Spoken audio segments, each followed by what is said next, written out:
আগের দিনে মানুষের মনে অনেক সুখ ছিল।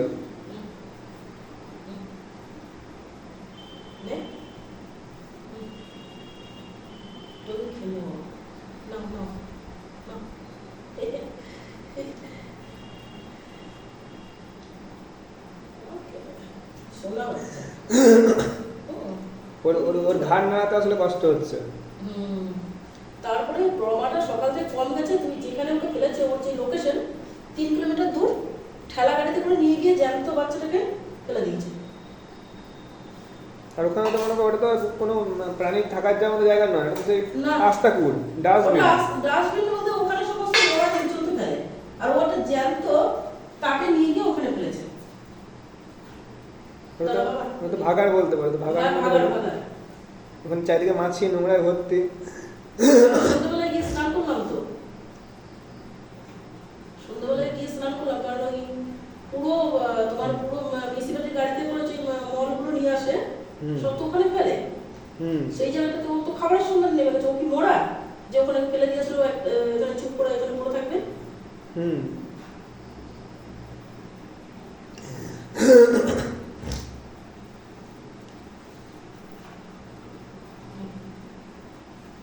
ওর ঘাটটা তুলতে খুব কষ্ট হচ্ছে, ওই জন্য ওদের খেতে চাইছে না। মানে ঘাটটা নাড়াতে দিলে কষ্ট হচ্ছে, ঘাটটা থেকে সোজা করে তুলছে না, ঘাড়ে কিছু নেই না, ঘাড়ের মাংসগুলো সব খেয়ে নিয়েছে। কালকে থেকে অনেক ভালো না? কালকে কি কন্ডিশন ছিল? না কালকে থেকে ঘাটটা অনেক ভালো আছে, কিন্তু কালকে অনেক চাঙ্গা ছিল। আজকে কেমন একটা হয়ে গিয়েছে। আজকে হয়ে গেছে মানসিক প্রমাণ। মানুষ কম খারাপ ব্যবহার করেছে ওর সাথে। এটা ঠেলা গাড়িতে করে জ্যান্ত বাচ্চাটাকে নিয়ে গিয়ে ফেলে দিয়েছে মরার গায়ে। আর আর সবাই তাড়িয়ে দিচ্ছে, আরে একটু নয় গন্ধ হলে চারিদিকে তো ড্রেনের ময়লা আছে। গন্ধ সেরকম একটা আছে, গন্ধ কালকে কি কন্ডিশন ছিল? কালকে আমি তো গন্ধ পাচ্ছি না সেরকম একটা, হয়তো একটু গন্ধ কাছাকাছি গেলে হয়ে যাচ্ছে। কালকে যে কন্ডিশন ছিল গন্ধটা তো অ্যাকচুয়ালি কালকে ছিল, কিন্তু আজ তো বেশি ট্রিটমেন্টের পর কালকে বেশি গন্ধ ছিল না, আমি তো বেশি গন্ধ পাইনি, আমি তো ভেবেছিলাম খুব গন্ধ বোধহয় থাকা যাবে না বাজারে, কিন্তু কই কালকে সে কাছাকাছি গেলে পাওয়া যাবে। এবার কাছাকাছি ও কি ও একটু একটু ও কি মানে উনতো না যে গোটা এলাকা গন্ধ ছড়িয়ে দিল। তো আশেপাশে তো কত কত ড্রেনের ময়লা জমে, কত ময়লা চারিদিকে, কত তো গন্ধ, একটু না ওর জন্য গন্ধ সহ্য করতে যাচ্ছি। আজকে শুধু গন্ধ নেই, আজকে 10-15 দিন ধরে ও বাজারে ঘুরেছে, তখন কারো নজরে পড়েনি। যেই ও ট্রিটমেন্টটা শুরু হলো বন্ধে বাজারে লোক টিকতে পারলো না। তাহলে লোকে চায় না যে এগুলো বাঁচুক। হ্যাঁ, এটাই হচ্ছে ব্যাপার, যে মানুষ চায় না যে কুকুর বিড়াল, ম্যাক্সিমাম মানুষ চায় না যে এরা বাঁচুক।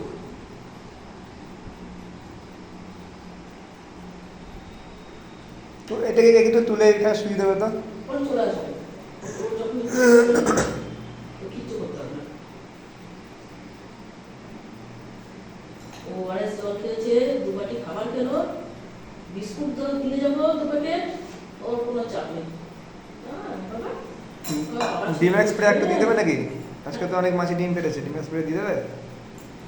না না, ডিমের স্প্রে দিলে দিতে পারবে না, পাউডার দিতে হবে। এখন ডিমের স্প্রে করে মাছের ডিম করলে যেটা সোলে করে তুলে দেবো। আজকে তো অনেক মাছি ডিম পেড়ে দিয়েছে তো। ও আমি সোলে করে তুলে দেবো ঠিক সময়। এখন ওকে খোঁজাখুঁজি করতে গেলে নিতে পারবে না, মরে যাবে বলো? হ্যাঁ মরে যাবে। এমনি মানুষ আজকে কম অত্যাচার ওর উপরে করেনি।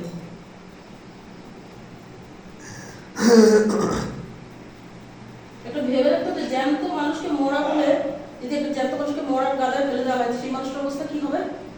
সেটাই তো।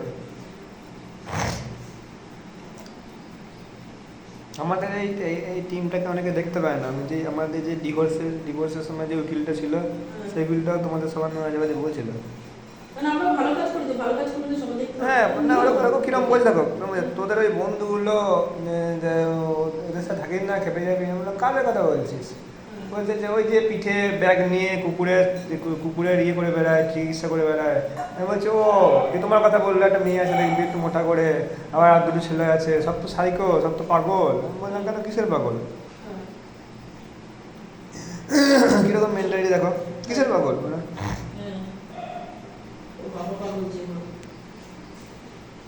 আমরা যেগুলো করছি আমরা তো মায়া দেওয়ার জন্য করছি, আমরা থোড়ি এগুলো কি মানে আমাদের কি শখ নাকি, মজা লাগে নাকি আমাদের? এগুলো করে আমাদের তো কোনো প্রফিট নেই না, আমাদের কি মজা লাগে নাকি? না, এটা আমাদের কোনো পেশা।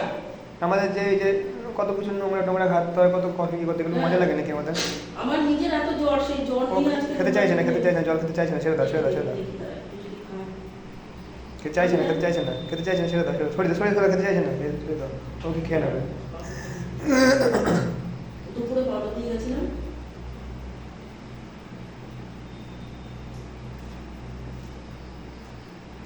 আজকে আমরা না থাকলে এরকম কত কুকুর আগে আমি যখন ছোট ছিলাম হ্যাঁ। আমি ধরো এই 1-1.5 বছরে 2023 থেকে যুক্ত আছি। এখন দেখি কোনো কুকুরকেই আমি মরতে দেখি না, কারণ সব কুকুরকেই বাঁচিয়ে দেওয়া হয় ঠিক।